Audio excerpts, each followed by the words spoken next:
people are feeling like weight loss isn't possible. The foundation of people wanting to just sort of accept whatever weight that they're at, no matter how unhealthy they feel and unhappy they feel with their body, just being encouraged to accept that is because it's seen as not possible to change it. If people truly believed in the fact that it was totally within reach for them, why would we not do that? Why would we not promote that? That maybe brings up some questions about who's promoting that message, whether it be big food or other interests. But really it could also just be the fact that people have given up hope, because people don't see that it is truly possible, because the message that's being produced and promoted by the industry is a huge part of that problem. It's like, oh, lose it all in 12 weeks, in 6 weeks, and lose 1,000 kilos in 2 seconds. Obviously not that ridiculous, but just losing mass amounts of weight in really short periods of time, and then somehow, oh well, game's over, it's all done. It's not done. It's never done. It's an infinite game. It always goes on. Losing it is hard, but not that hard compared to keeping it off. That's where all of our focus should be.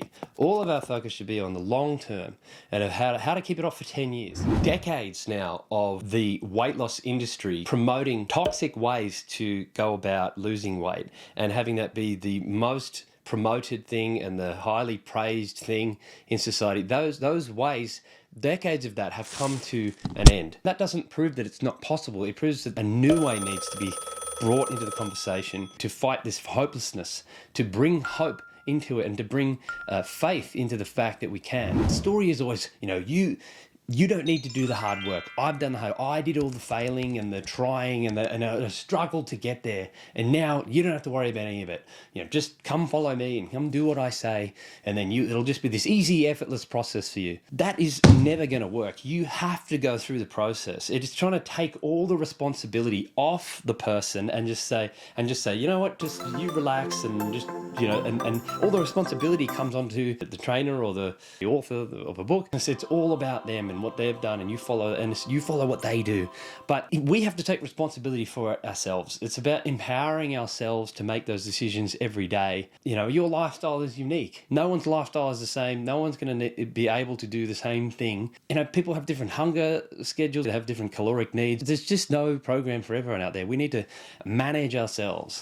So if some program isn't putting you in charge of your own decisions and if a program is telling you what to do rather than just educating you on on ways for you to help make your own decisions, it will definitely fail. You just use it as something to learn from. You learn from these things. Try them, see what works, keep what does work, get rid of what doesn't. You're just fine-tuning what your health program and your thing. You have to work within your own parameters. Be realistic about what you can do, and then just improve on that little bit by little bit every day.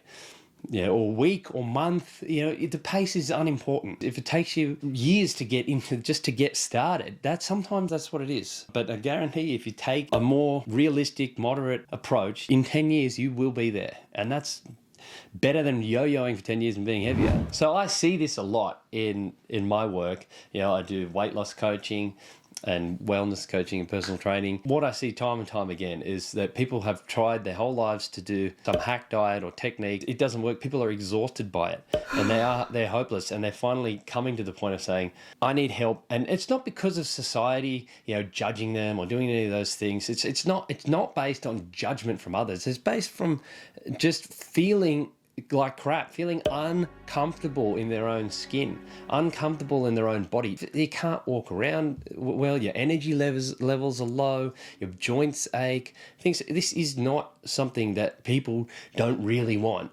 They just want it because everyone else is judging them. This is something we deeply want and need, because it is so influential to our self-esteem, to our energy levels, to our pain management. And that's why I'm here to say you can do it. It has to be possible.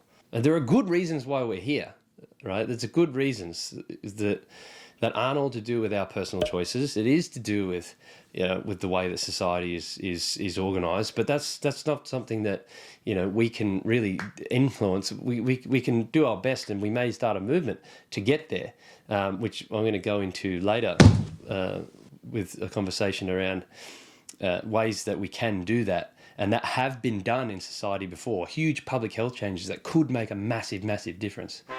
So stay tuned for that in later videos. But for now, what I'm talking about is the things that we can really do, and giving you hope. Even with all those societal problems, we can make massive differences in our own lives. Absolutely. And I have and maintain that in my own life. And I help other clients and other people do that with the work that I do in helping them. I show them a completely different approach. Taking control of their destiny through the changing of their whole relationship with weight loss and food and movement, because everything else has brought them to just this point of failure and hopelessness. And that is what I'm here to make a difference of, is the belief and the philosophy that it is absolutely something we have control of. And that's all we have time for today. So I said a lot there. Hopefully we can digest some of that together. Let's keep this conversation going. I am committed to this. I'm committed to making sure that I get this message out to the world that it is absolutely possible. I want to be a weight loss philosopher. Okay, and I want to bring that philosophy to life and to the popular cultural conversation, is to change that. I think we've given up as a society and just go, surrender to the fact that that it can't be done. The point is, you can do it, okay? And that's what I'm here to make sure everyone knows. And we just got to change our approach. Make sure you subscribe.